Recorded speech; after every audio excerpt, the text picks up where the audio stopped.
सबस्त entertainment.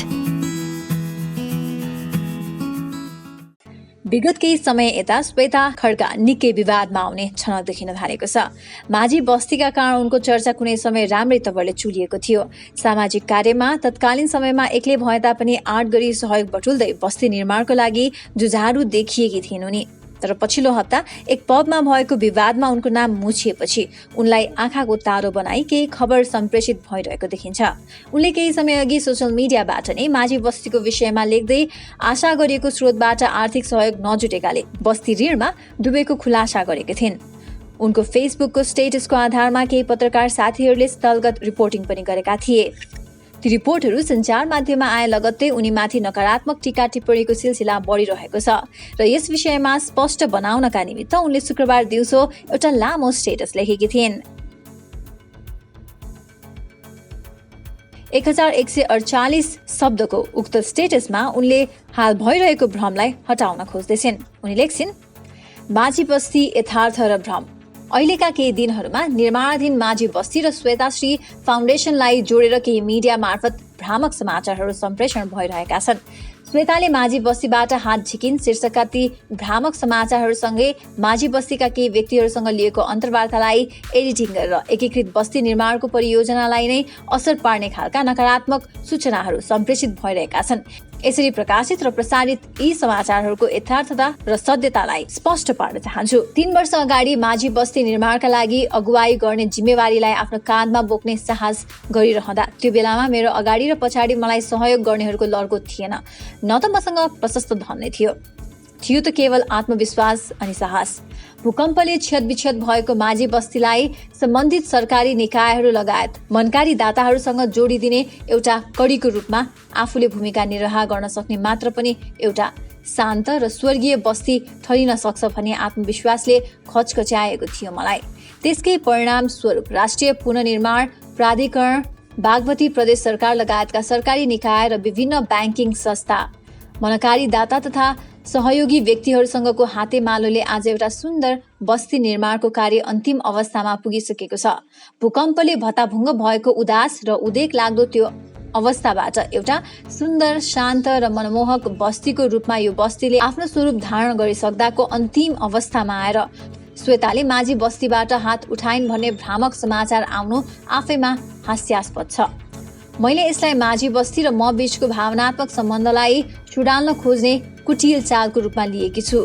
माझी बस्तीभित्रका केही व्यक्तिहरूलाई camera अगाडि उभ्याई श्वेताले भूकम्पबाट ढलेको बस्तीलाई उठाएर महापाप गरिछ भन्ने सन्देश प्रवाह गर्न खोज्नुलाई मैले अनौठो रूपमा लिएकी छैन, किनकि राम्रो भित्र नराम्रो खोतनले हाम्रो संस्कार नै हो। 53 घरधुरी भित्र बस्ने 322 जना जनसङ्ख्या मध्येबाट केही सीमित व्यक्तिलाई क्यामेरा अगाडि उभ्याएर मलाई दोषी साबित गर्न खोजिँदै गरेको सत्यलाई मैले बुझेकी छु। माझी बस्तीभित्रै रहेर पनि बस्ती निर्माणको कार्यमा असहयोग गर्ने, विभिन्न कृत्रिम समस्याहरू खडा गरेर अगुवा युवाहरूलाई हतोत्साहित गर्ने अनि टोलका सबै मान्छेले मेहनतको पसिना चुहाउँदै गर्दा इट्टाको एउटा टुक्रा समेत नबोक्ने 2-4 व्यक्तिहरूलाई छानी अन्तर्वार्ता लिएर एकीकृत बस्ती विकासको कार्यलाई थकाउने, गलाउने र असफल बनाउने प्रयासहरू हुँदैछन्। यसलाई माझी टोलका अधिकांश व्यक्तिहरूले पनि राम्ररी बुझेका छन्। नपत्याए बस्ती निर्माणको काममा अहोरात्र खटिने स्थानीय युवाहरूको जमातलाई सोध्दा हुन्छ। मैले श्वेताश्री फाउन्डेसनको नाममा पैसा उठाएर विलासी जीवन बिताएको प्रतिक्रियाहरू पनि देखेकी छु। तर जसले मलाई फाउन्डेसनको नाममा पैसा उठाएर त्यसको गलत प्रयोग गरेको प्रमाणित गर्छ, त्यो प्रमाणित भएकै दिन जुत्ताको मालासहित कालो मोसो दलेर माझी बस्ती परिक्रमा गर्न तयार छु। तर फाउन्डेसनले कुन तरिका र कस्तो प्रक्रियामा कार्य गरिरहेको छ त्यसको बारेमा झिनो जानकारी समेत नलिए एकलौटी रूपमा आरोप लगाउनु कत्तिको जायज हो। यही आरोपलाई झुटो साबित गर्नका निमित्त म यथाशीघ्र प्रेस मिट आयोजना गर्नेछु र मलाई खेद्ने, लखेट्ने र विचलित तुल्याउने खेलको सप्रमाण पर्दाफास गर्नेछु। हिजो माझी बस्तीले आर्थिक अभाव झेलेर निर्माणको काम रोकिँदै गर्दा ट्विक्कसम्म नबोल्नेहरू अहिले मतिर फर्किएर प्रश्न गर्दैछन्, तैँले त्यो बस्तीमा के योगदान गरिस्? मैले बस्ती निर्माणको काम रोकिँदै गर्दा व्यक्तिगत रूपमा रु 32 लाख दिएर काम सुचारू गरेको छु। विभिन्न दाताले घर बाहेकका पूर्वाधार निर्माणका लागि प्रदान गर्नुभएको आर्थिक सहयोगलाई पनि रिस्क लिएरै उपभोक्ता समितिको खाता मार्फत घर निर्माणकै कार्यमा उपलब्ध गराएको छु। राष्ट्रिय पुनर्निर्माण प्राधिकरण मार्फत माझी टोललाई बजेट मिलाउन प्रपोजलको फाइल बोकेर 100औं पटक सिंहदरबार धाएको छु। कैयौं मिटिङ र झन्झटिलो कागजी प्रक्रिया पश्चात मात्र माझी टोलमा सहयोगहरू पुगेको हो। बस्ती निर्माणका क्रममा आएका कयौं बाधाहरूसँग नडराई अनि हरेस नखाई जुटेकी छु। जीवनमा कसैसँग हात फिजाएर भिख नमाग्ने प्रण गरेकी मैले माझी टोलको लागि हात फैलाएकी छु, सहयोगको अपिल गरेकी छु। तर आजका दिनसम्म कोही कसैलाई जोर जबरजस्ती गरी सहयोग लिन लगाएकी छैन। मैले दाताहरूलाई मेरो फाउन्डेसनको खातामा पैसा आउनुपर्छ भनेर कहिले भनेकी छैन। माझी टोलकै उपभोक्ता समिति मार्फत डाइरेक्ट सहयोग गर्न अपिल गरेको छु। विश्वास छैन भने स्थानीय उपभोक्ताहरूको ब्याङ्क खाता र हाम्रो ब्याङ्क खाता केलाएर हेर्दा हुन्छ। हाम्रो खातामा लाखको कारोबार भएको देखिएला, तर उपभोक्ता समितिको खातामा करोडौंको कारोबार भएको देखिन्छ। यो परियोजना माझी टोललाई जबरजस्ती लादिएको परियोजना होइन भन्ने बुझ्नलाई स्थानीय उपभोक्ता समितिसँग भलाकुसारी गर्नुपर्ने हुन्छ। बस्ती निर्माण पूर्व नै 8वटा घरको डिजाइनहरू मध्येबाट हालको डिजाइन रोज्ने स्थानीयवासी नै हुन्। नेपाल सरकारबाट भूकम्प पीडितले अनुदान स्वरूप पाउने 3 लाख रकम भित्रैबाट बन्ने घरका डिजाइन पनि नदेखाएको होइन, तर त्यो रकमबाट बन्ने घर अति नै सानो हुने र आकर्षक नदेखिने भन्दै स्थानीयवासीहरूकै सहमतिमा हालको घरको डिजाइन तयार गरिएको हो। घर निर्माणको लागि प्राधिकरणहरूले तयार गरेको अनुमानित लागत रु 8,25,000 थियो। केही दाताहरूले ढोका लगायत जस्ता पाता सहयोग गर्ने प्रतिबद्धता दिए अनुरूप सो सामग्रीको मूल्य घटाएर 7 लाख मूल्यमा बनाउन सकिन्छ भने अन्तिम लागत मूल्य निर्धारण गर्ने पनि स्थानीयवासी नै हुन् र घर निर्माणको सम्पूर्ण जिम्मेवारी बोक्ने पनि निर्माण समिति नै हो। सरकारी अनुदान बाहेक अन्य नपुग रकम रु 4 लाख ऋण स्वरूप लक्ष्मी ब्याङ्कबाट लिने भनेर साझा सहमति जुटाउने पनि स्थानीय उपभोक्ता समिति नै हो।